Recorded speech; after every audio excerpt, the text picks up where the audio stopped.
ಈಗ ಸುಮ್ಮನೆ ಇದೇನಾಗೋಗ್ಬಿಟ್ಟಿದೆ ಅಂದರೆ ಪ್ರತಿಪಕ್ಷದವ್ರಿಗೆ ಸುಮ್ಮನೆ ಆಧಾರ ಇಲ್ಲದೇನೆ ಸುಮ್ಮನೆ ಒಬ್ಬರು ತೇಜವಧೆ ಮಾಡಬೇಕು ಅಂತ ಹೇಳಿ ಆಧಾರವಿತ ಆರೋಪ ಮಾಡೋದು ಒಂದು ಚಾಳಿ ಹೋಗ್ಬಿಟ್ಟಿದೆ. ನನಗೂ ಮೂಡಗೂ ಏನು ಸಂಬಂಧ? ಅಲ್ಲಿ ಹಗರಣ ಆಗಿದ್ರೆ ಅದಕ್ಕೆ ನನಗೇನು ಸಂಬಂಧ? ನಾ ಮೂಡ ಮೆಂಬರ್ ಕೂಡ ಅಲ್ಲ, ಅಲ್ಲಿ ಯಾವುದೇ ರೀತಿ ಅದಕ್ಕೂ ನನಗೂ ಸಂಬಂಧ ಇಲ್ಲ.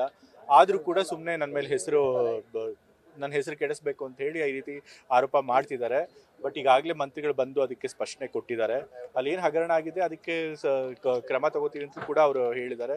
ಮತ್ತೆ ಮೂಡ ಕಮಿಷನ್ ಕೂಡ ಬದಲಾಯಿಸ್ತೀವಿ ಅಂತ ಹೇಳಿದ್ದಾರೆ. ಸೊ ಹಗರಣ ನಡೆದಿದ್ರೆ ಅದಕ್ಕೇನು ಕ್ರಮ ತಗೋಬೇಕು, ಅದು ಸಂಬಂಧಪಟ್ಟಂಥ ಮಂತ್ರಿಗಳಾಗಲಿ ಅಥವಾ ಅಧಿಕಾರಿಗಳಾಗಲಿ ಅದನ್ನು ತೆಗೆದುಕೊಳ್ತಾರೆ. ಆದರೆ ಸುಮ್ಮನೆ ಆಧಾರರಹಿತವಾಗಿ ಬಂದು ಆರೋಪ ಮಾಡಿದೆಯಲ್ಲ, ಬೇರೆಯವ್ರ ಮೇಲೆ ಅವ್ರದ್ದು ತೇಜವಾದೆ ಮಾಡಬೇಕು, ಅವ್ರ ಇಮೇಜ್ ಹಾಳು ಮಾಡಬೇಕು, ಪಬ್ಲಿಕ್ ಪರ್ಸೆಪ್ಷನ್ ಹಾಳು ಮಾಡಬೇಕು ಅಂತಿದೆಯಲ್ಲ, ಅದು ಬಹಳ ನೀಚದ ಕೆಲಸ.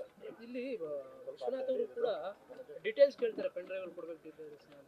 ಮೂಡ ಮೆಂಬರ್ ಆಗಿದ್ದಾಗ ಅವ್ರು ಏನು ಮಾಡ್ತಿದ್ರಲ್ಲಿ? ಮೂಡ ಮೆಂಬರ್ ಆಗಿದ್ದಾರೆ, ಅವ್ರಿಗೆ ಏನು ಇನ್ಫಾರ್ಮೇಷನ್ ತೆಗೆದುಕೊಳ್ಬೇಕು ಅವ್ರಿಗೆ ಹಕ್ಕಿದೆ, ತೆಗೆದುಕೊಂಡು ಎಲ್ಲರಿಗೂ ಬಹಿರಂಗ ಮಾಡಲಿ. ಅದರಲ್ಲಿ ಮುಖ್ಯಮಂತ್ರಿಗಳು ಕೂಡ ಹೇಳ್ತಾರೆ, ಬಿಜೆಪಿ ಸರ್ಕಾರ ಇದ್ದಾಗಲೇ ಹೆಚ್ಚಿಗೆ ಆಗಿರುತ್ತೆ. ಹೌದು, ಇವಾಗ ಹೆಚ್ಚಾಗಿ ಅವ್ರ ಕಾಲದಲ್ಲೇ ಆಗಿರುವಂಥದ್ದು ಹಗರಣ.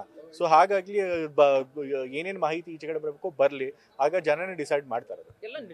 ಎಲ್ಲ ಕರೆಕ್ಟ್ ಆಗಿದೆ, ಆದರೆ ಏನು ಮುಖ್ಯಮಂತ್ರಿಗಳ ಹೆಸರು ಕೆಡಿಸಬೇಕು ಅಂತ ಅನ್ನೋದೇ ಖಂಡಿತ. ಈಗ ನನಗಿದ್ರೊಳಗೆ ಒಂದಿಷ್ಟು ಸಂಬಂಧನೇ ಇಲ್ಲ. ಮೂಡದಿಲ್ಲ ಹಗರಣ ಆಗಿದ್ರೆ ಅದಕ್ಕೆ ನನಗೆ ಏನು ಸಂಬಂಧ ಇಲ್ಲ. ಆದರೂ ಕೂಡ ನನ್ನ ಹೆಸರು ಇದಕ್ಕೆ ಎಳಕ್ಕೆ ತರ್ತಿದ್ದಾರೆ ಅಂತಂದ್ರೆ ಅದು ಕೇವಲ ರಾಜಕೀಯ ದುರುದ್ದೇಶದಿಂದ ಆ ರೀತಿ ಮಾಡ್ತಾರೆ. ನ್ಯೂಸ್ ಫಸ್ಟ್, ನಿರ್ಭೀತಿಯಿಂದ ನಿಮ್ಮ ಪರವಾಗಿ.